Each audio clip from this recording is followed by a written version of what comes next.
গল্পটি ১৯৯০ সালের ইরাকে শুরু হয়। আমাদের পরিচয় হয় দুই ভাইয়ের সাথে, ডানা এবং জানা।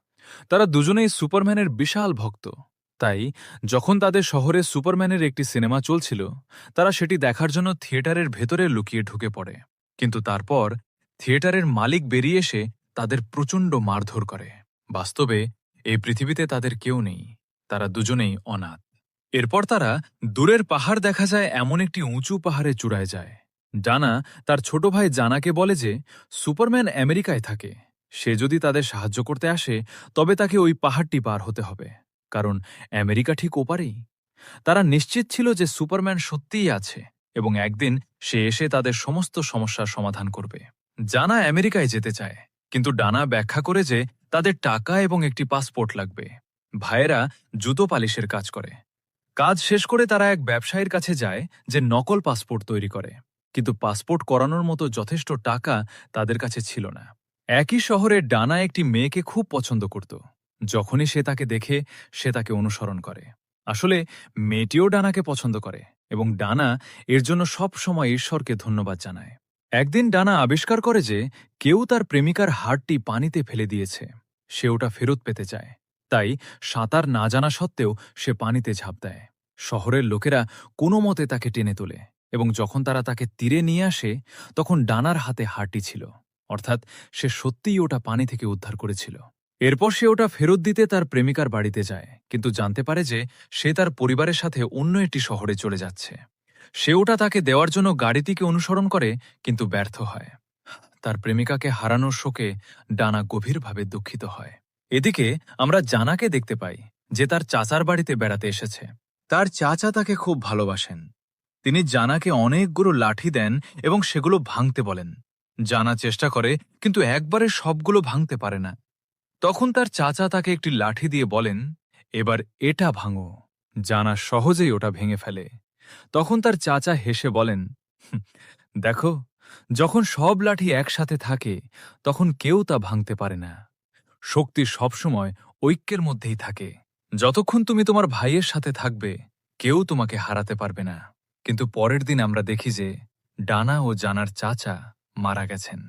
চাচার মৃত্যুতে দুই ভাই শোকে মোহমান হয়ে পড়ে। তারা সেই একই পাথরের কাছে বসে যেখানে তারা আগে সুপারম্যানের কথা বলেছিল। এখানে ডানা তার ছোট ভাইকে একটি বিশ্ব মানচিত্র দেখিয়ে বলে, আমেরিকা আমাদের দেশ থেকে বেশি দূরে নয়, আমরা দুজনেই আমেরিকায় যাব। আমরা আমাদের মায়ের হাড়টা বিক্রি করে পাসপোর্ট করিয়ে নেব। পরের দিন তাদের মায়ের হাড়টা নিয়ে তারা দুজনেই পাসপোর্ট প্রস্তুতকারকের কাছে যায়। কিন্তু হাড়টা দেখে লোকটি সরাসরি প্রত্যাখ্যান করে। হাড়টির ছবি দেখে আরেকজন লোক বলে, এটা আমার বন্ধুর স্ত্রী। ডানা উত্তর দেয়, উনি আমার মা। লোকটি বলে, তোমার বাবা আর আমি একসাথে সেনাবাহিনীতে ছিলাম। উনি আমার জীবন বাঁচিয়েছিলেন। আমরা একসাথে অনেক সময় কাটিয়েছি। চিন্তা করো না, আমি তোমাকে আমেরিকায় পাঠিয়ে দেব। কিন্তু তখনই পাসপোর্ট প্রস্তুতকারক বাধা দিয়ে বলে, তা করবেন না, ওখানে যাওয়াটা খুব বিপজ্জনক। এই শিশুদের জীবন বিপদে পড়তে পারে। এ কথা শুনে ডানার বাবার বন্ধুটি পিছু হটে যায়। এরপর দেখা যায় জানা একটি বাচ্চার সাথে মার্বেল খেলে অনেকগুলো মার্বেল জিতে নেয়। অন্যদিকে ডানা তাদের জমানো টাকা দিয়ে একটি গাধা কিনে আনে, কিন্তু গাধাটি নিয়ে ফেরার পথে গাধার আসল মালিক এসে তাদের পথ আটকায়। সে দুই ভাইকেই প্রচণ্ড মারধর করে এবং গাধাটি জোর করে ছিনিয়ে নিয়ে যায়। গাধাটি হারিয়ে দুই ভাই খুব কান্নাকাটি করে এবং ভীষণ দুঃখ পায়। পরের দিন ডানা সেই একই গাধার মালিকের কাছে ফিরে যায় এবং অল্প কিছু টাকা দিয়ে তার গাধাটি কিনে নেয়। গাধার মালিক জিজ্ঞেস করে, এই গাধাটা দিয়ে তুমি কি করবে? ডানা হেসে বলে, আমরা এটাকে নিয়ে আমেরিকায় যাব। লোকটি তাদের সরলতায় মুগ্ধ হয় এবং তাদের জন্য প্রার্থনা করে।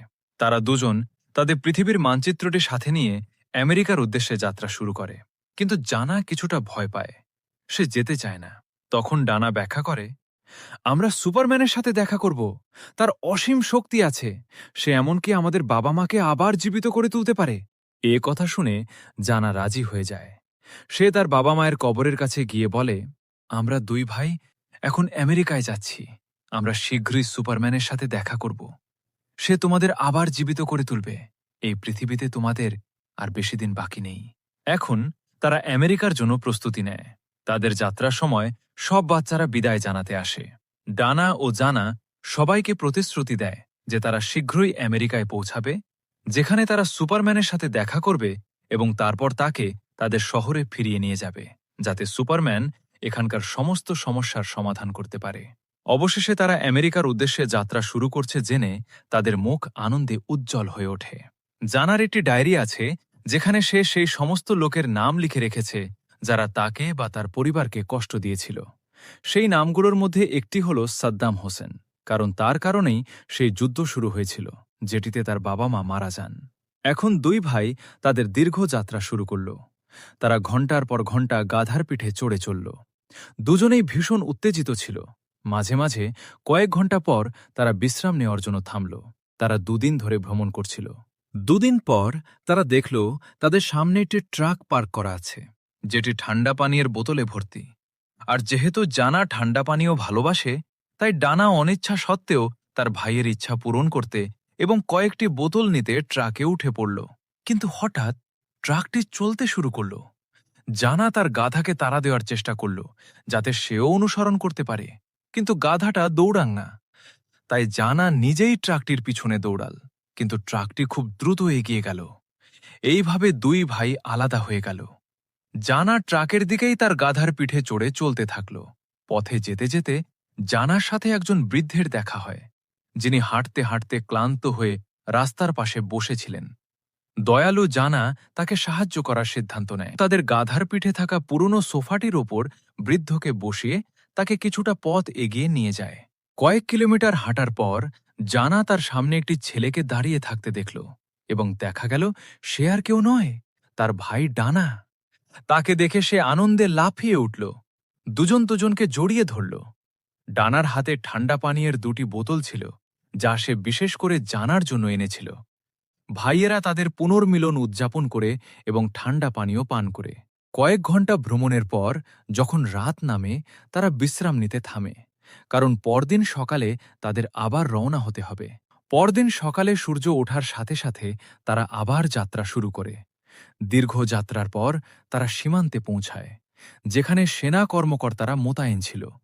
একজন সেনা কর্মকর্তা তাদের থামিয়ে হাসতে হাসতে জিজ্ঞাসা করেন, তোমরা এই গাধায় চড়ে কোথায় যাচ্ছ?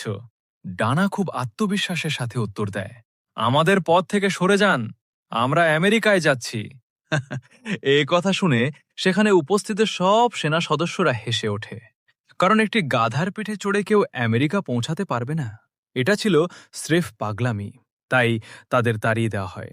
পথে তাদের এমন একজন লোকের সাথে দেখা হয় যে অবৈধভাবে সীমান্ত পার হতে সাহায্য করে। ডানা তাকে সীমান্ত পার হতে সাহায্য করতে বলে, কিন্তু লোকটি সরাসরি প্রত্যাখ্যান করে।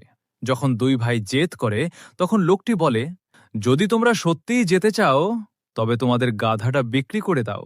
যে টাকা পাবে তা আমাকে দিয়ে দিও, আমি তোমাদের সীমান্ত পার হতে সাহায্য করব। তারা গাধাটি বিক্রি করার জন্য শহরের দিকে রওনা হয়। হঠাৎ ডানা তার প্রেমিকাকে দেখতে পায় এবং সাথে সাথে তাকে অনুসরণ করে। তার প্রেমিকা ব্যাখ্যা করে, আমি কখনো আমেরিকায় যাইনি, আমি এখানেই আমার মাসির বাড়িতে থাকি। তাকে দেখে ডানা খুব খুশি হয়, কিন্তু সে চলে যাওয়ার পর ডানা সারা রাত গোপনে তাকে দেখে, কারণ সে এখনও তাকে গভীরভাবে ভালোবাসে। পরের দিন সকালে ডানা আবার তার প্রেমিকার সাথে দেখা হয়। এদিকে জানাকে ঘুম থেকে উঠতে দেখা যায়। সে দেখে যে ডানা তার সাথে নেই এবং চোরা কারবারিটি চলে যেতে উদ্যত। সে জানাকে টাকার ব্যাপারে জিজ্ঞেস করে, কিন্তু জানার কাছে কোনো উত্তর থাকে না, তাই সে তাকে ছেড়ে চলে যায়। কিছুক্ষণ পর ডানা এসে পৌঁছায়, যা জানাকে রাগিয়ে দেয়, কারণ সে সময় মতো আসেনি। ডানা বলে, আমরা এখান থেকে যাব না, কারণ আমার প্রেমিকা এখানেই থাকে। এটা শুনে জানা গভীরভাবে দুঃখিত ও ক্রুদ্ধ হয়। সে বলে, আমি আমার মা বাবার জন্য আমেরিকায় যাচ্ছিলাম, যাতে সুপারম্যান তাদের আবার জীবিত করতে পারে, কিন্তু তুমি সব সময় তোমার প্রেমিকার কথা ভাবো। এই বলে জানা তাকে ধাক্কা দিয়ে সরিয়ে দেয় এবং চলে যায়। সে কাছের একটি কারখানায় পৌঁছায়, যেখানে সীমান্ত পার হওয়ার জন্য কিছু ট্রাক পার্ক করা ছিল। জানা একটি ট্রাকের নিচে ঝুলে পড়ে। অনেক বাধা বিপত্তির সম্মুখীন হয়েও অবশেষে সে সীমান্তে পৌঁছায়। সেখানেও তল্লাশি চলছিল, কিন্তু সেনা কর্মকর্তারা তাকে দেখতে পায় না। এরই মধ্যে ডানাও এসে পৌঁছায়। দুই ভাই ট্রাকের নিচে লুকিয়ে প্রথম চেকপয়েন্টে পার হয়, কিন্তু আসল সীমান্ত তখনও সামনে।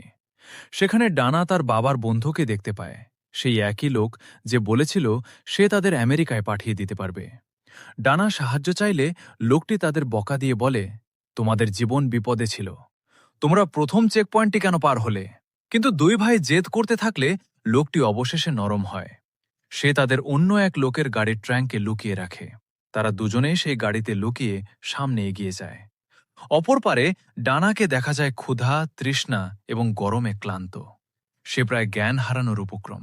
সে বুঝতে পারে যে তার শেষ সময় ঘনিয়ে এসেছে, তাই মরার আগে সে তার ভাইয়ের কথা স্মরণ করে। তারপর সে ল্যান্ড মাইন থেকে ঝাঁপ দেয়। কিন্তু ভাগ্যক্রমে মাইনটি বিস্ফোরিত হয় না, কারণ তাতে আগেই ফিউজ লাগানো ছিল। আসলে যুদ্ধের পর সেখানকার সব মাইন নিষ্ক্রিয় করে দেওয়া হয়েছিল। ডানা তার ভাইকে খুঁজতে কাছের একটি গ্রামে যায় এবং সেখানে তাকে খুঁজে পায়। এই দৃশ্য দেখে ডানা আনন্দে আত্মহারা হয়ে যায়, কারণ সে ভেবেছিল সে তার ভাইকে হারিয়ে ফেলবে। সে তার ভাইকে জড়িয়ে ধরে। এই মুহূর্তে তার চাচার কথা মনে পড়ে যায়, যিনি তাকে বলেছিলেন, যতদিন তোমরা দুই ভাই একসাথে থাকবে কেউ তোমাদের হারাতে পারবে না, তোমরা যে কোনো চ্যালেঞ্জের মোকাবিলা করতে পারবে। জানা বুঝতে পারে যে তার জীবনের সুপারম্যান হল তার বড় ভাই। একসাথে এই দুজন সুখী হবে এবং যে কোনো প্রতিকূলতার মোকাবিলা করতে সক্ষম হবে। এরপর তারা আমেরিকায় না গিয়ে নিজেদের দেশেই থাকার এবং সর্বদা একে অপরের খেয়াল রাখার সিদ্ধান্ত নেয়। এখানেই গল্পটি শেষ হয়। তো বন্ধুরা, আজকে গল্প কেমন লেগেছে অবশ্যই কমেন্ট করে জানাবেন। আর আমার চ্যানেলে নতুন হলে সাবস্ক্রাইব করতে ভুলবেন না। দেখা হচ্ছে নতুন কোনো ভিডিওতে। ধন্যবাদ।